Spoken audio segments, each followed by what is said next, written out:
UPSC కూడా. జాగ్రత్తగా చూడండి. ఇక్కడున్నారు మీరు. యూపీఎస్సీలో మొదటి పాయింట్ ప్రిలిమ్స్ చదవడం. మీలాంటి హిందీ మీడియం వాళ్ళు 2 లక్షలకు పైగా రాస్తారు. కానీ ఈ నిచ్చెనతో మెయిన్స్ దాకా చేరుకున్నది కేవలం 1000-1500 మంది మాత్రమే. అంతేనా? జారిపోయాయా? ఇంకా 1000-1500 మందిలో నుంచి కేవలం 150-200 మంది మాత్రమే ఈ రెండో నిచ్చెన ఎక్కి ఫైనల్ ఇంటర్వ్యూకి చేరుకుంటారు. లక్ష్యానికి చేరువలో ఉంటారు. కానీ ఇక్కడ కూర్చునున్న విషయం నాకుంది కదా, ఇది ప్రతి 10 మందిలో 8 మందిని కాటేస్తుంది. ప్రతి సంవత్సరం 2 లక్షల మంది హిందీ మీడియం విద్యార్థుల్లో నుంచి కేవలం 20-30 మంది మాత్రమే అవ్వగలరు ఐఏఎస్, ఐపీఎస్. తీసుకోండి. 2 లక్షల్లో 25-30 మందేనా? మిగిలిన 1,99,970 మంది back to zero. Restart. Restart అంటే?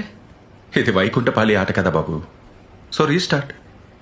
నేను 5 సంవత్సరాల్లో 5 సార్లు ఫెయిల్ అయ్యాను. 5 సార్లు రీస్టార్ట్ చేశాను. చివరిగా నాకు అర్థమైన విషయం ఏంటంటే